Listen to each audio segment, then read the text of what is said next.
para siya po ay kilalanin sa pamagitan ng salita ng Diyos. So nawa po sa umagang ito ay bigyan po tayo ng fresh na pagkilala sa ating Panginoong Hesus sa pamagitan po ng Kanyang salita. So tayo po ay magkaroon ng silent prayer. So before we go to the Word of God. So let's pray.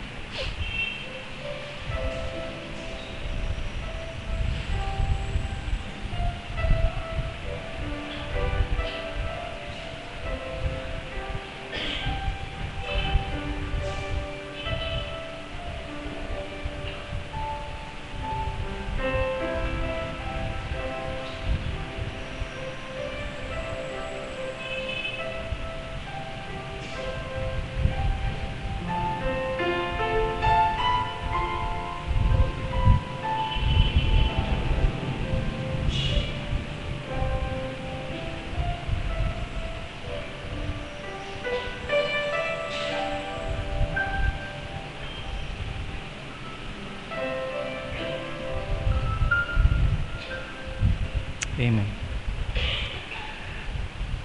Please turn your Bibles, if you have your Bibles with you, to Hebrews chapter 4. Hebrews chapter 4.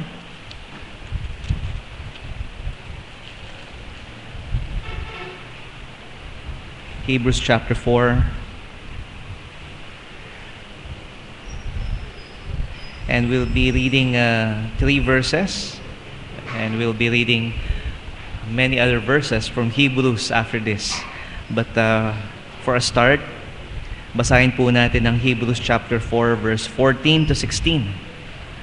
Hebrews chapter 4 verse 14 to 16. So sabay-sabay po natin basahin ang mga talatang ito, beginning in verse 14.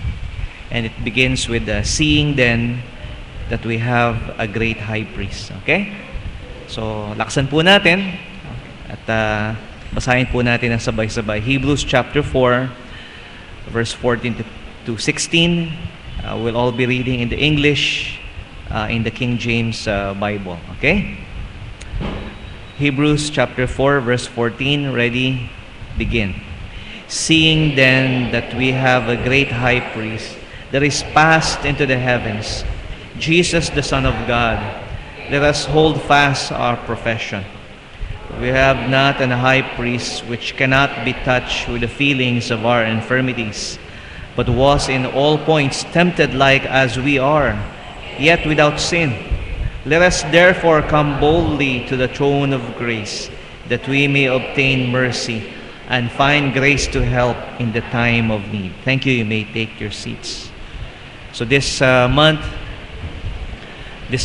we are focusing on the uniqueness of the person and work of the Lord Jesus Christ. And we use the phrase, Jesus Christ is like no other.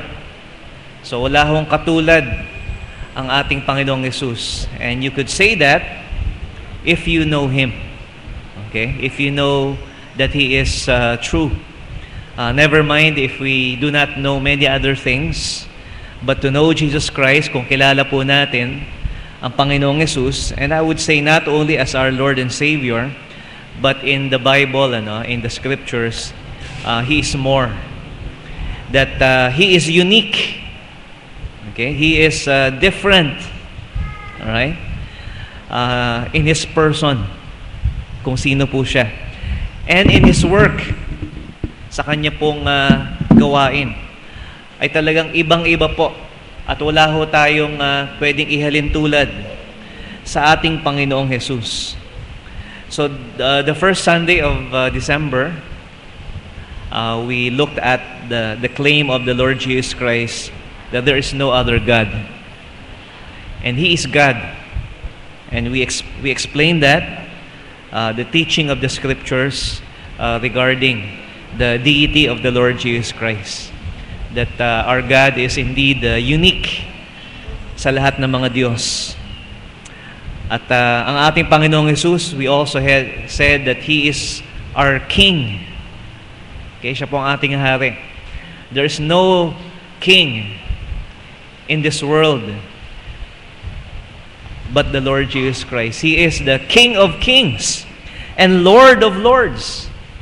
At handa po tayong ibigay sa Kanya yung ating buhay, alright, yung ating pong loyalty, because He is our only King.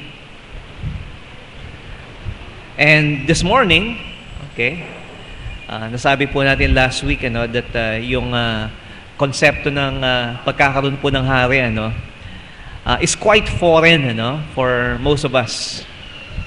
So hindi po natin naranasan. Wala po sa experience po natin at least in our politics, yung pong pagkakaroon ng hari. Jesus Christ is like no other. Okay? Because there's no other priest. Okay? Ano ho ba yung priest? Nabasa po natin ito kanina, Hebrews chapter 4 verse 14. Seeing then we have a great high priest, referring to the Lord Jesus Christ. Okay? So, yung priesthood, okay, sabihin ko na po, yung pagiging pari, or sacerdote sa Tagalog, it's synonymous. Yung pagiging pari po, ng ating Panginoong Jesus, is quite unique than any other. In fact, He is a priest like no other. There is no other priest that we need but in our Lord Jesus Christ. Now, I have this question that I will ask you at the start and bago tayo matapos.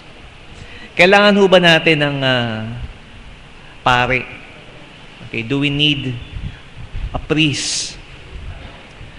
After this message, of course, medyo i-qualify natin yung question. It's a yes or no answer. Okay? And in the end, maaring yung sagot natin, tama pa rin sa huli, will be different. So sa katanungan po, mga minamahal, seeing that we have a great high priest, who is the Lord Jesus Christ, so kailangan pa ba natin tanungin, kailangan ba natin ng isang pari? Do we need a priest? Yes. Okay, kailangan po natin yan.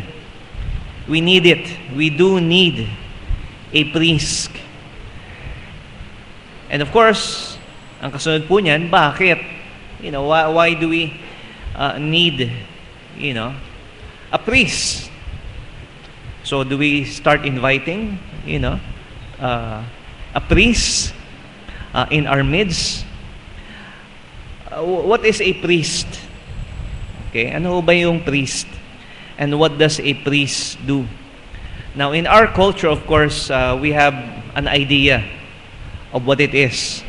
Pero mahalaga po, tingnan natin, what is the biblical concept? Kasi sa Diyos naman talaga galing ito, Ito po ay galing sa Bible. So, tingnan po natin, dalawang bagay. Okay, what is a priest? And what does a priest do? Okay?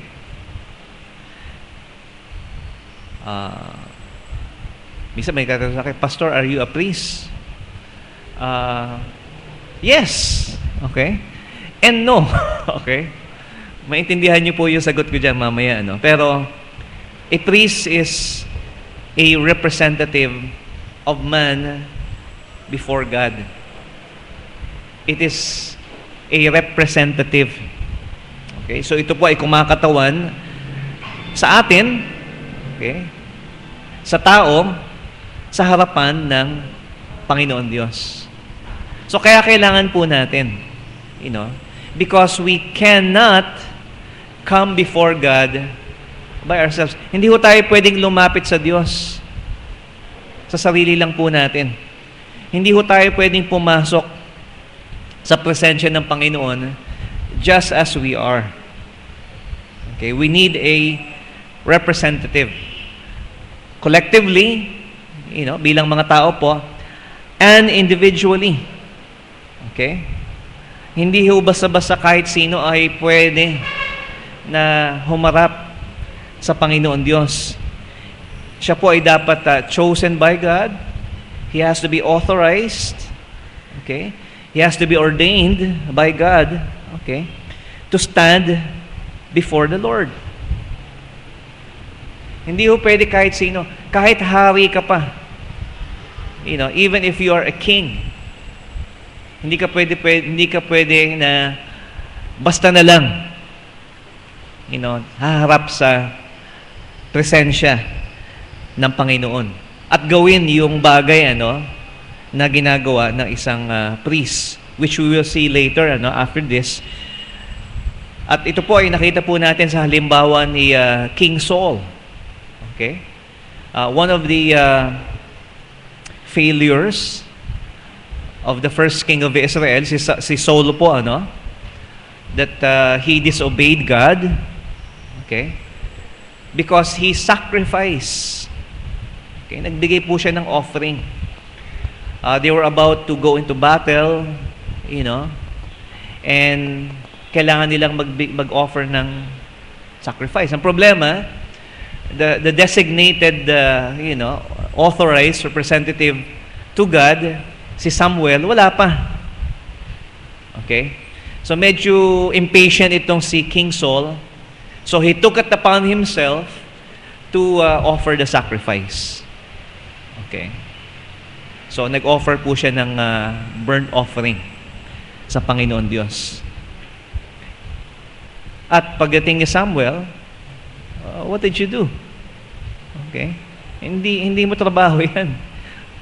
He's the king, okay? But the offering of the sacrifice, is given to the Levites. Okay? Dito po. And Samuel was he was judge and also he was priest. So, ang kaya nga judgment sa kanya po ng Panginoon kay King Saul, he was removed from his office, from being king. God told him to obey is better than sacrifice. So, you could see po, hindi po isang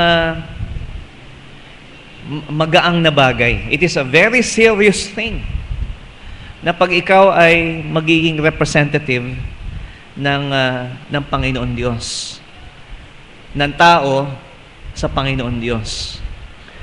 Na ang propeta po, just so that we could clearly understand the difference. And in doing so, mas maging malinaw sa atin kung ano ba talaga yung priest. Yung propeta po, ang pagkakaiba po ng prophet, okay, a prophet is the representative of God to man. Okay? A man also chosen and sent by God, pero meron siyang message galing sa Panginoon. So sinasabi niya, itong sabi ng Panginoon, thus saith the Lord. Okay? Itong gawin ninyo.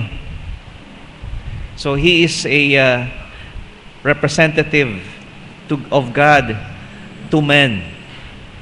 And there are many prophets. Okay? Kailangan po maraming prophets. Okay? Kasi ang kadalasan po ang nangyayari sa prophet, pag hindi acceptable sa mga tao yung mensahe, pag ayaw nilang pakinggan yung prophet, what normally happened in the Old Testament, they killed the prophet. Namamatay po, nagbubuwis ng buhay yung prophet. Kung yung sinasabi niya, ayaw ng mga tao, tinatanggihan ng mga tao yung kanyang message. And in the Old Testament, they have killed many of the Lord's prophets. But they represent God. Meron pong mensahe ang Panginoon para sa mga tao. A priest, however, is a man's representative to God. At pag ang isang priest po, if a man is not qualified at siya po humarap sa Panginoon, God may kill him if the sacrifice or the offering or the man himself na nag-o-offer is not acceptable. At nakita po natin yan. Marami pong example po dyan sa Old Testament. Yung anak po ni Aaron, they were priests but they offered strange fire unto the Lord, and the Lord, killed them instantly. Yung pong high priest, pag siya po ay papasok doon sa isang lugar po sa tabernacle, which you could only enter, once a year, at isang tao lang ang pwede pumasok doon, which is the high priest. Okay? They have this accessory, sa damit nila. Meron silang mga maliit na bell, na kampana. Okay? So that pagpasok ng high priest dun sa Holy of Holies, okay, they know that he is still alive. Why? They could hear the bell. Okay? Buhay pa siya kasi, tumutunog pa yung mga bell. Pero pag hindi na narinig yung bell, baka pinatay ng Diyos yung ating high priest. He is not acceptable, or the offering or the sacrifice is not acceptable. Okay? So it's a very serious thing po na ikaw ay mag-represent to the Lord, because it may be hazardous, it may cost you your life. At pangalawa po, what a priest is and what he does. Ang isang pari po, ay naghahandog ng sakripisyo para sa kasalanan. For other reasons also, pero mainly, ito po ang dahilan kung bakit kailangan natin ng isang priest. Not just as a representative, but as a representative, meron po tayong isang kinatawan na mag-o-offer ng handog, ng sacrifice, para po sa ating mga kasalanan. And that's why we have in the book of Leviticus, meron po diyang mga instructions, in the ceremonial law, paano sila mag-o-offer ng iba't ibang klaseng sacrifice, pero particularly yung sin offering. Because ang idea po, na ang Diyos ay kailangan masatisfy. Okay? Yung kanya pong galit, maibsan po yung kanyang galit sa ating mga kasalanan. Now, comparing that with our culture, okay, with our culture, we understand that the idea of the priests in the old religion, you go to the priest, okay, you confess your sins to the priest. So we're simplifying this, there's other things involved there. You go to the priest, you confess your sins, and in the end, he will absolve you or forgive your sins. So it all begins with him and ends with him. Dito po sa priest. Isang bagay po na nakita natin, sa Hebrews chapter 4 verse 15 that we have read, for we have not an high priest which cannot be touched with the feelings of our infirmities, but was in all points tempted like as we are, yet without sin. Okay? So we have not an high priest. So if you convert that, we have a high priest. Okay? That can be touched with the feelings of our infirmities. Naiintindihan niya yung ating pong nararamdaman, nauunawaan po ng ating high priest yung ating pong mga problema, mga suliranin po natin. Bakit? Okay?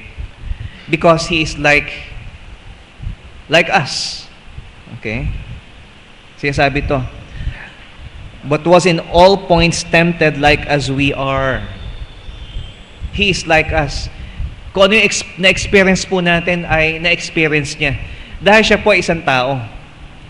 A priest is human. Okay?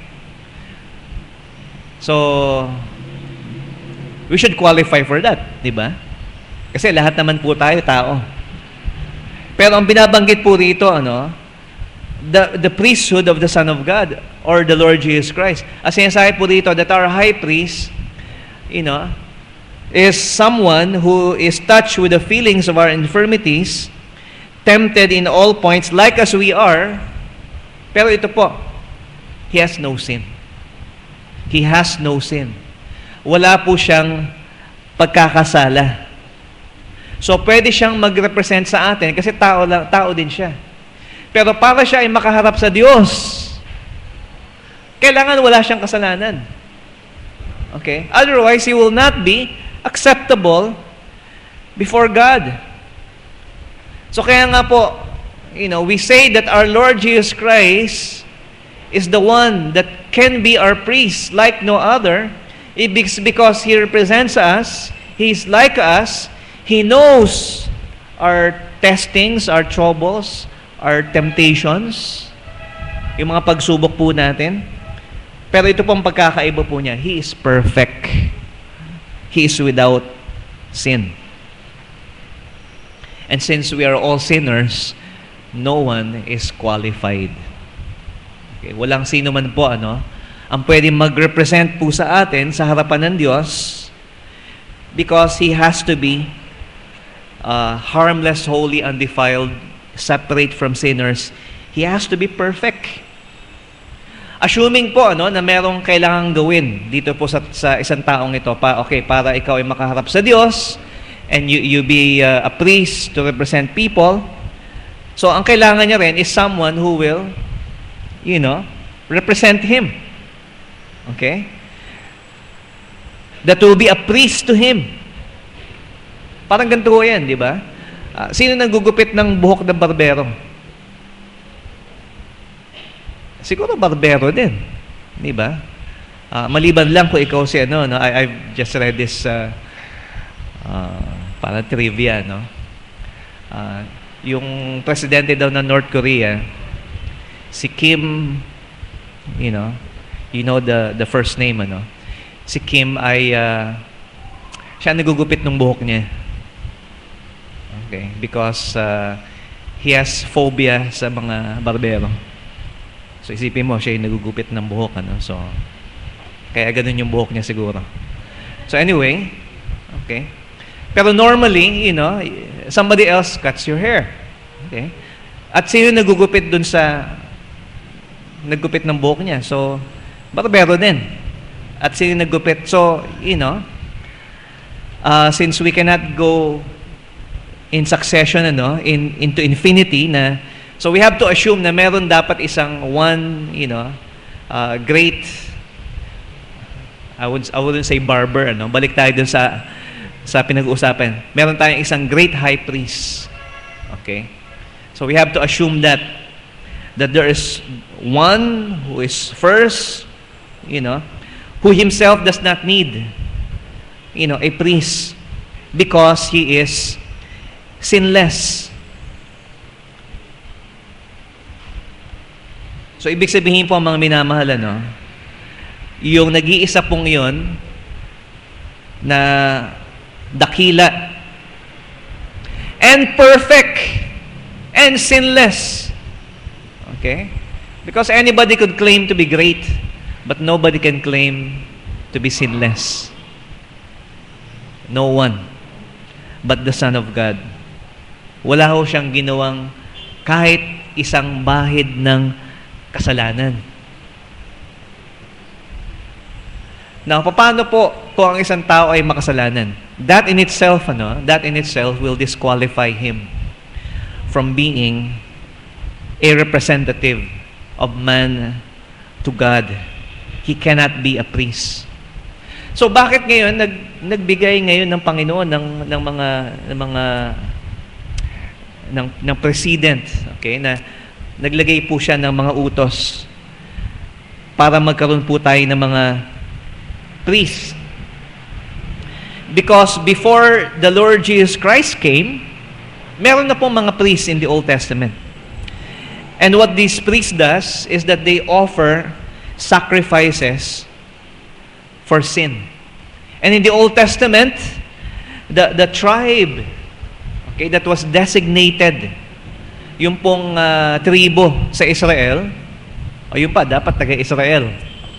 Yung isa pong tribo sa Israel na pagkukuhanan po at pagpipilian ng kanilang priest, okay, is the tribe of Levi. Okay? The tribe of Levi. So, ando na po yan. Okay? Ginagawa na po nila yan. Nagbibigay na po sila ng mga offering, mga sacrifice para sa mga kasalanan even before Christ came. So, bakit pa kailangan dumating ang ating Panginoong Hesus? Okay? To be our great high priest. Bakit kailangan niya pang i-offer yung kanyang sarili? Not only as the priest, but also as the sacrifice. Why? Meron na palang ginagawa sila. Ang kasagutan po dyan, hindi kasi sapat yung ginagawa nila. It was not enough. Okay? It did not provide forgiveness for man's sin.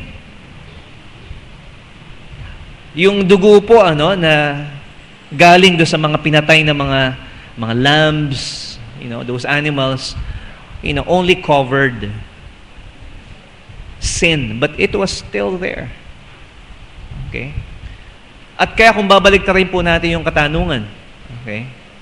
Kung pwede naman pala na tayo po ay maging priest sa harapan ng Panginoon at pwede tayong mag-offer ng sacrifices, okay? Even sacrifice of our good works, okay? Yung pagsunod natin sa mga utos ng Panginoon. Then tanong ngayon, bakit pa kailangan dumating si Jesus? Okay? Bakit kailangan pa siyang mamatay? Kaya naman pala natin iligtas yung sarili natin. Meron pala tayong dapat nang gawin, okay? Para mapatawad tayo sa ating mga kasalanan.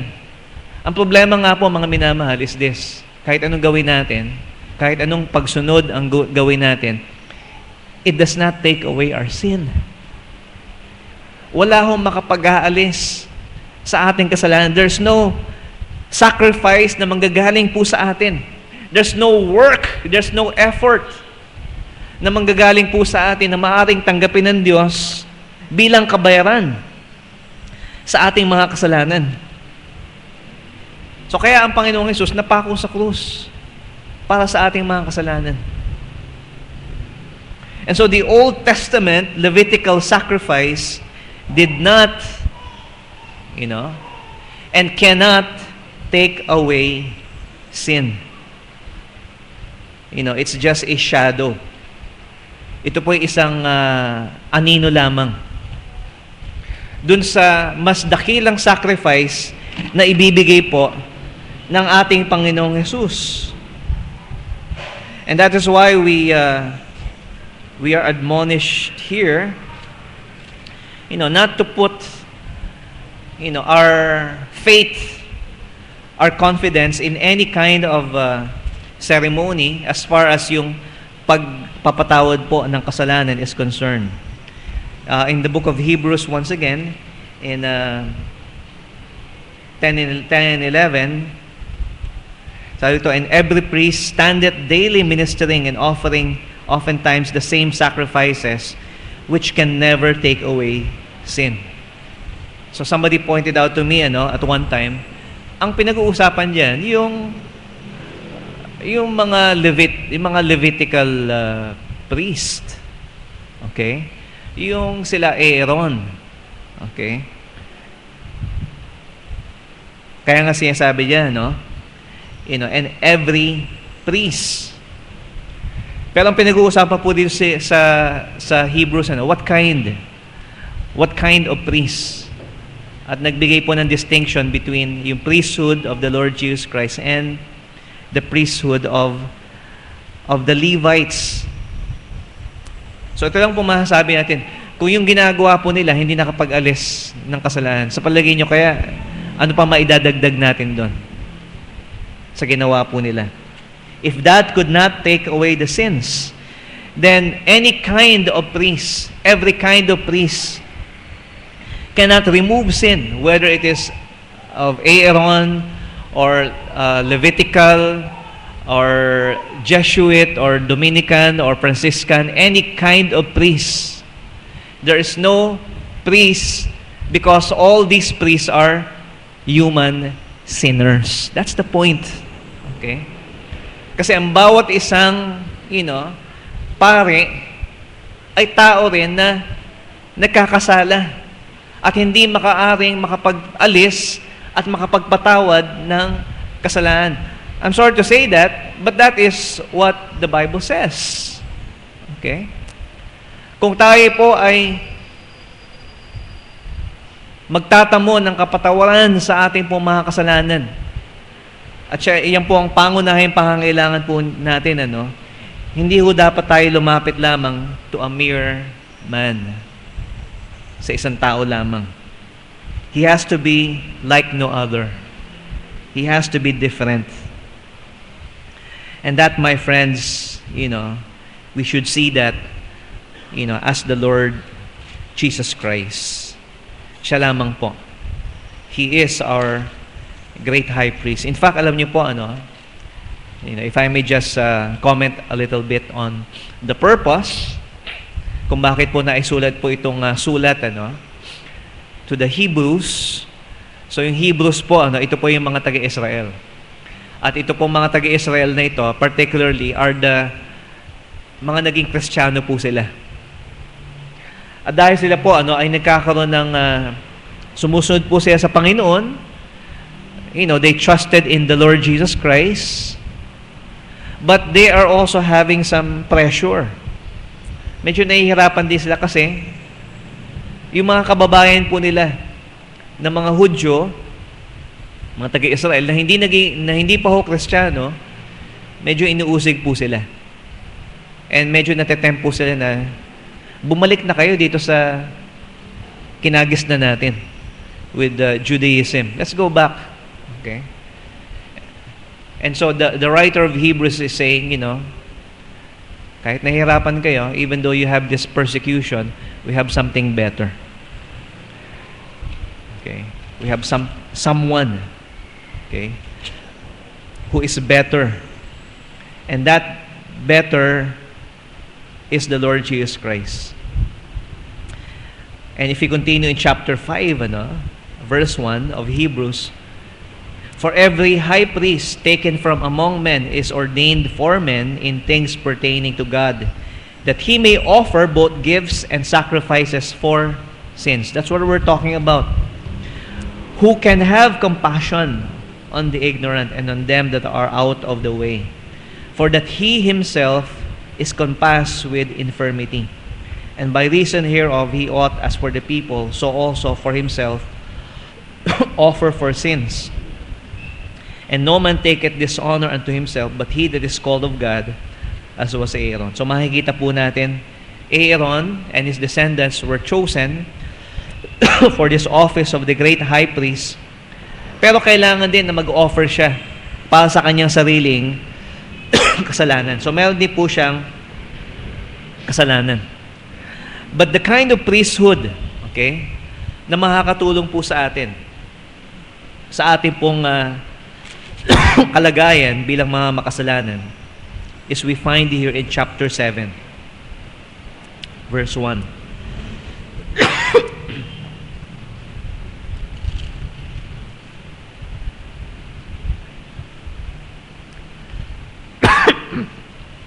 Actually, chapter 5, verse 5. So also Christ glorified not himself to be made an high priest, but he that said unto him, Thou art my son, today I have begotten thee. Verse 6. As he saith also in another place, Thou art a priest forever, after the order of Melchizedek. Verse 7, who in the days of his flesh, when he had offered the prayers and supplication with strong crying and tears unto him, that was able to save him from death, and was heard in that he feared. And so tingnan po natin dito, ano pong klaseng priesthood ang meron ng ating Panginoong Jesus that was so different. And in verse 10, sinasabi ito, no? Called of God and high priest after the order of Melchizedek. So this is the kind of priest, the kind of order of priest na makapag-aalis po ng ating mga kasalanan. After the order of Melchizedek. Pastor, sino ba yun? Okay? Wala yata akong kakilalang tao na ang pangalan ay Melchizedek. So at least, wala akong kakilalang gano'n, no? But he's in the Bible. Okay? Sino ba si Melchizedek? Okay, Melchizedek, who is he? Sa chapter 7, verse 1. Sabi po ito, for this Melchizedek, okay, thank you. Medyo okay na po, ano? So I told you we will look at a lot of verses dito po sa Hebrews, ano? Chapter 7, verse 1. Okay? For this Melchizedek, king of Salem, priest of the Most High God, who met Abraham returning from the slaughter of the kings, and blessed him, to whom also Abraham gave a tenth part of all, first being by interpretation king of righteousness, and after that also king of Salem, which is king of peace. Verse 3, without father, without mother, without descent, having neither beginning of days nor end of life, but made like unto the Son of God, abideth a priest continually.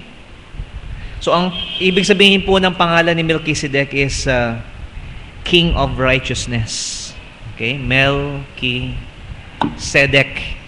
Ibig sabihin po ng Zedek, ano? Zadok, righteousness. So he is the King of Righteousness. Pero siya rin po ay King of Salem. So ito po yung dating katawagan po sa lugar of Jerusalem. Okay? Which means city of peace. So ito pong lugar na ito, yung Salem, na naging city of Jerusalem, siya po ang hari po dito. Ito pong si Melchizedek. Ano pang alam natin sa kanya?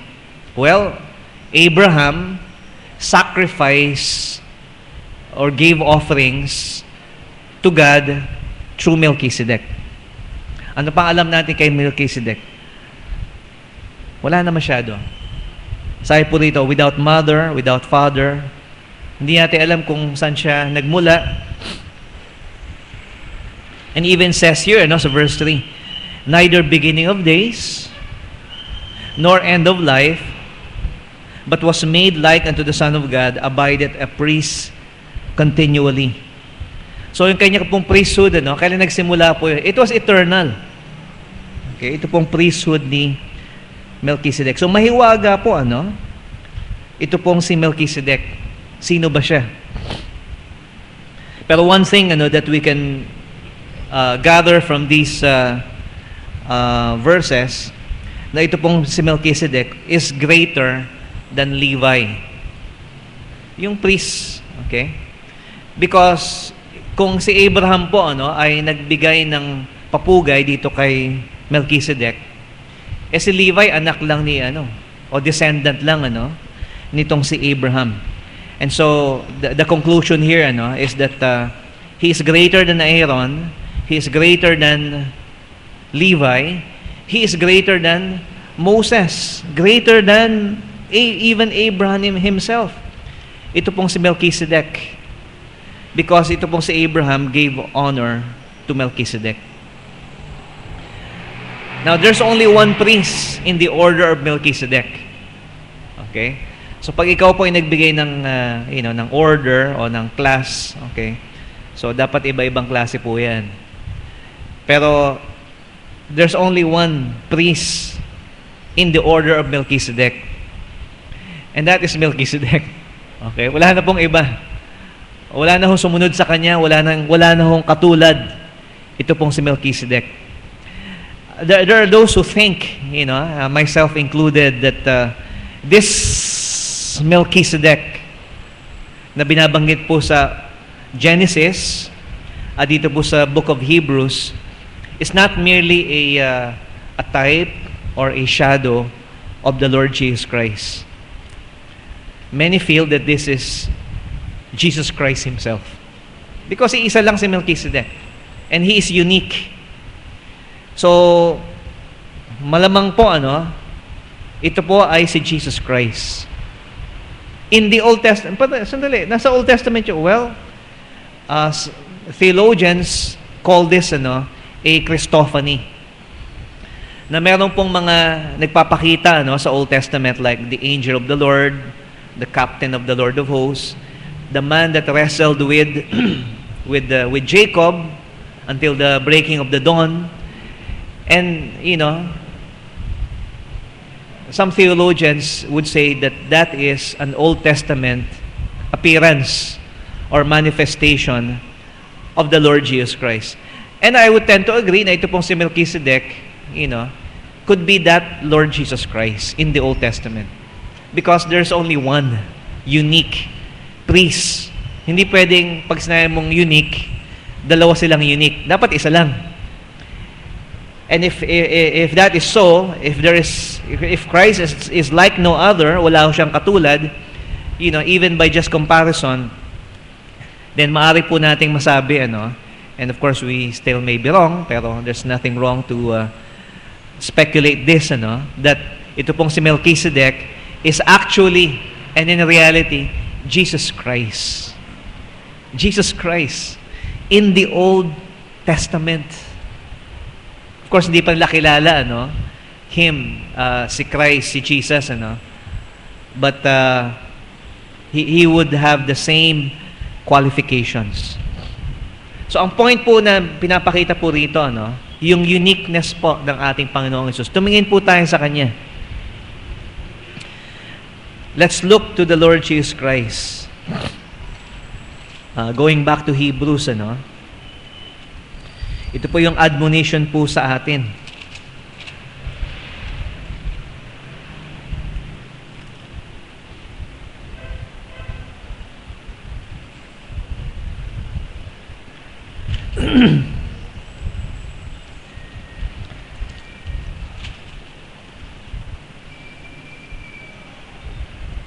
So ito po yung conclusion na binigay po sa atin sa chapter 8 verse 1. Now of the things which we have spoken, this is the sum. Okay? So ito po yung, this is the bottom line. Okay? Ito po yung pinaka-importante. Sa lahat ng sinabi niya po rito about the priesthood, about Melchizedek, this is it. Okay? We have such an high priest who is set on the right hand of the throne of the majesty in the heavens. And that, high priest that we have, is none other but the Lord Jesus Christ. Okay?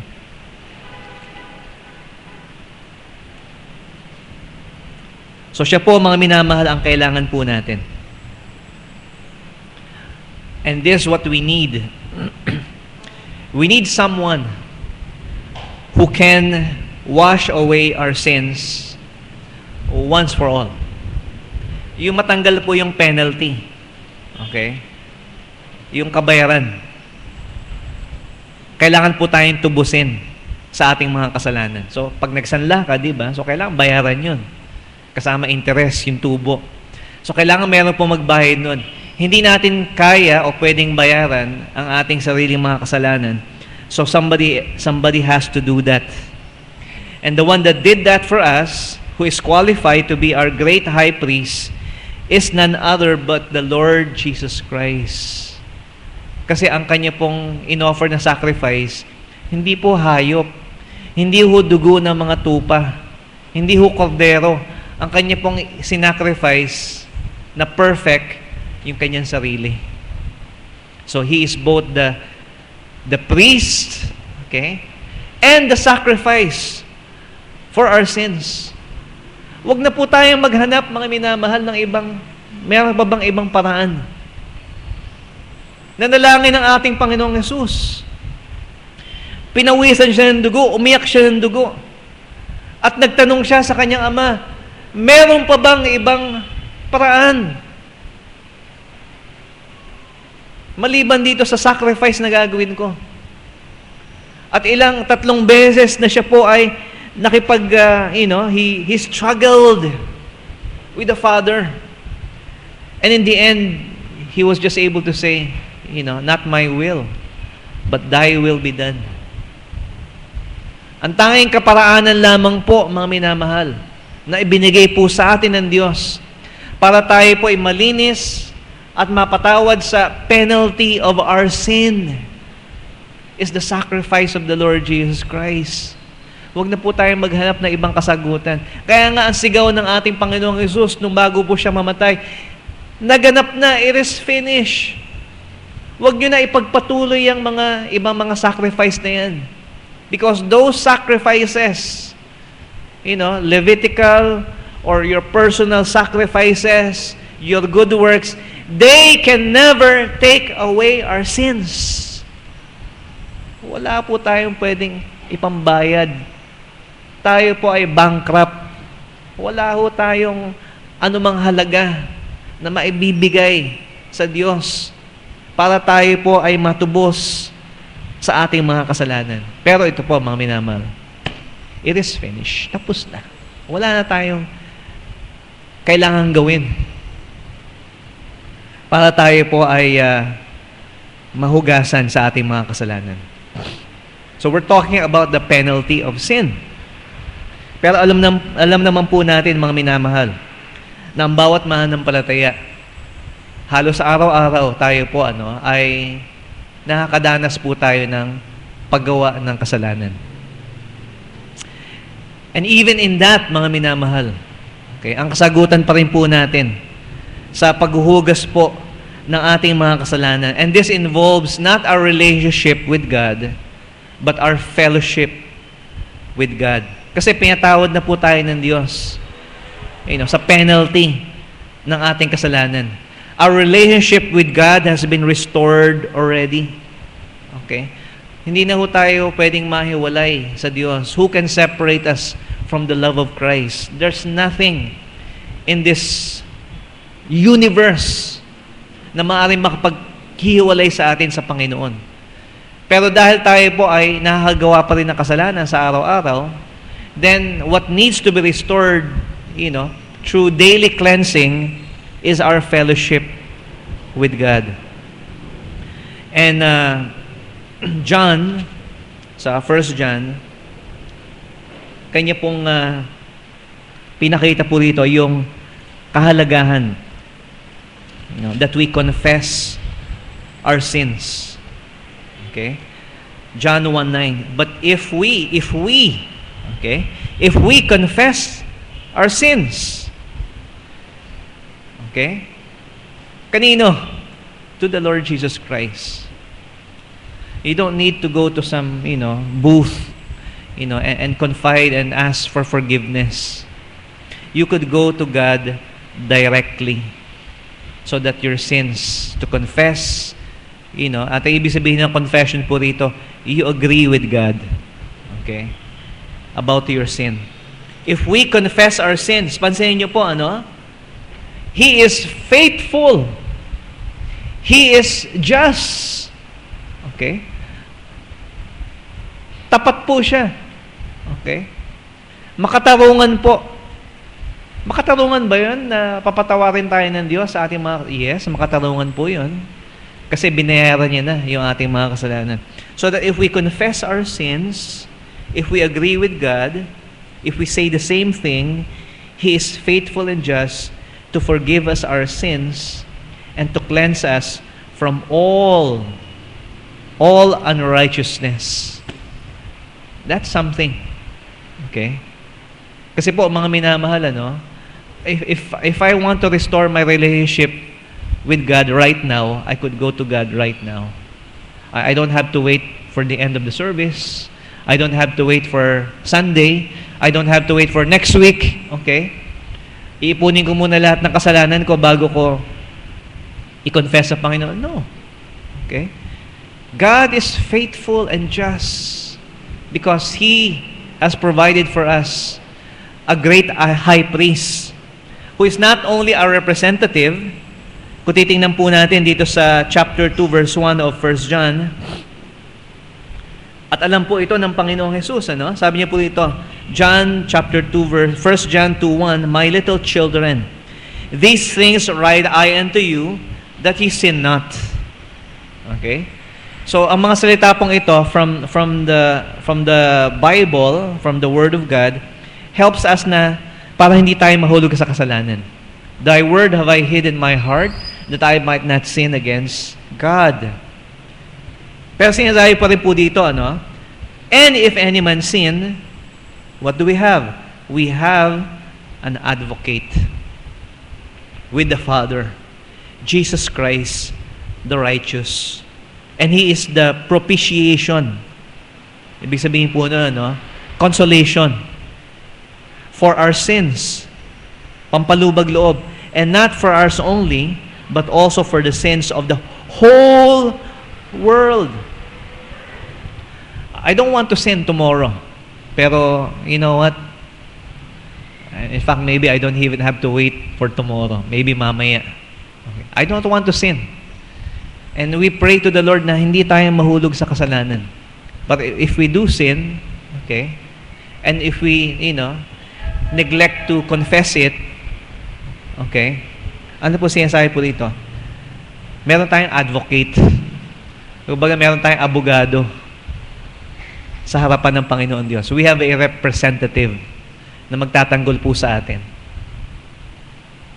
At andyan po ang kaaway po natin who is prosecuting us. Sinasabi, ayan na naman. Okay? Kristiyano ba yan? Kakagaling ng simbahan tapos kung ano-ano ang pinag-iisip, kung ano ang pinagagawa. Okay? Susumbatan tayo sa harapan ng Diyos. Ganyan ang gawain ng demonyo, nanunumbat. Ganyan ba ang Kristiyano? Yan ba yung anak mo? Dapat sa akin na yan. Well, realistically, dapat nga. Di ba? Karapat-dapat sa impyerno tayo. Okay. Pero alam niyo po, ang ating Panginoon is, and I'm sure you've heard this before. Okay. Hindi mo pwedeng angkinin yan, sabihin ng Panginoon. You know why? Bayad na ang kasalanan yan eh. Okay? Hindi natin kayang bayaran yung kasalanan po natin. Di ba? Ang hirap. Kahapon lang may nakausap ako, ang hirap. Okay. Ang laki ng kuryente ko, hindi ko kayang bayaran. Di ba? Ang laki ng pamasahe, ang laki ng, doon pa lang nga, umaangal na tayo. Okay? Sa babayaran natin. Sobrang laking hindi natin kaya. Pero meron pa tayo isang pagkakautang na hindi natin kayang bayaran. Habang panahon. And that's our sin. Okay? Our sin. Kung gaano karaming beses ka nagkasala, ganong ilang ulit ka dapat, mamatay para sa iyong kasalanan. So kaya nga po mga minamahal, we need someone to wash away our sins once and for all. But we need also to restore our fellowship with God.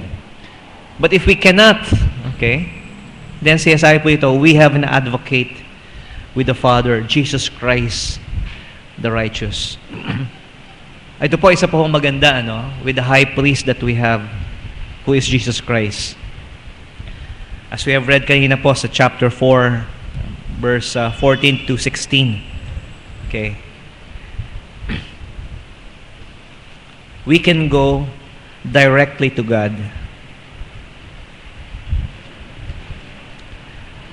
Let us therefore come boldly unto the throne of grace, that we may obtain mercy and find grace to help in time of need. So, hindi lamang po sa ating mga kasalanan. Okay? Kahit yung kuryente mo, pwede mo sabihin, ilumbong sa Panginoon. Panginoon, malaki po ang pangangailangan ko. Okay? Because we have a great high priest. Okay? And therefore, we can come boldly to the throne, sa trono po ng biyaya. Hindi po ito trono ng condemnation or judgment, but it is the throne of grace. We obtain mercy and grace to help. You could pray to God directly. You know, you could go to God not only for your needs, but also for others. So kaya nga po, do we need a priest? The answer is no. We don't need a priest. Why? Because we already have one great high priest, who is the Lord Jesus Christ. Secondly, do we need a priest? No. You know why? Because all believers in Christ are priests in the Lord. Okay, so in 1 Peter chapter 2 verse 5 and verse 9, ano po tayo? Okay. Sabi po dito sa verse 5, chapter 2, ye also as lively stones are built up a spiritual house, an holy priesthood, to offer up spiritual sacrifices acceptable to God by Jesus Christ. Pwede po tayong mag-offer ng spiritual sacrifices to the Lord. Pwede po tayong magbigay ng paglilingkod sa Panginoon. And God will accept that by Jesus Christ. And in verse 9, but ye are a chosen generation, a royal priesthood, an holy nation, that ye should show forth the praises of Him that hath called you out of darkness into marvelous light. Sino po ito, mga mananampalataya? We are chosen. We are a royal priesthood. So tayo po, mga minamahal, pwede tayong lumapit sa Diyos. Okay? For our needs. Okay? For our sins. Okay? For our temptations. But not only for us, but also in behalf of others, sa pangangailangan po nila. And so, mga minamahal, pasalamat tayo sa Panginoon that we have been given this unique, privilege, and all because Jesus Christ is He who He is to us. Tinugon niya po yung talagang kailangan po natin. Kailangan po natin ng isang priest. That's why we need no other. If He is your priest. So siya ba talaga ang iyong kinatawan? Sa Kanya ka ba humahawak para ikaw ay maging katanggap-tanggap sa Panginoon Diyos? I hope and pray that it is so. So, manalangin po tayo. Maraming pong salamat sa iyo, Panginoon Diyos, sa katuruan po, Panginoon, ng iyo pong salita. Dalahin ko, Panginoon, sa iyo, hindi lamang ito nagdagdag po ng kaalaman po sa amin. Kung hindi ito po, Panginoon, ay nagpalago sa amin pong pananalig sa iyo, pananampalataya po, Panginoon, sa iyo, na maaring sa marami po sa amin po, Panginoon, ay wala pong kabuluhan ang mga bagay na amin pong na banggit ngayon pong umaga. Pero sa inyo pong harapan, ito po ang inyo pong ginawa. Ito po ang pangangailangan na inyo pong tinugon para sa amin. At dalangin ko po, Panginoon, sa iyo. Bigyan mo kami, Panginoon, ng tapang. Bigyan mo kami ng lakas ng loob. Hindi po dahil kami po ay karapat-dapat, kundi dahil ang aming Panginoong Hesus ay karapat-dapat po. Siya po ang inyo pong tinatangkilik, siya po ang inyong pinapakinggan, at tulungan mo kayo, Panginoon, to have that boldness na lumapit po, Panginoon, sa iyo. With our sin, with our obligations, kayo po ang nakakabatid po, Panginoon, kung ano po ang kailangan po namin. At nawa po, Panginoon, tulungan mo kami na not only for ourselves, but also in behalf of others. I pray, Lord, kung meron po sa aming kalagitnaan po, Panginoon, na hindi niya po pati tatanggap po, Panginoon, ang pribileyong ito. Bigyan mo siya po, Panginoon, ng pangunawa at ng pananampalataya. Sapagkat ito po ang aming samot dalangin sa iyo. Sa pangalan namin, Panginoong Yesus.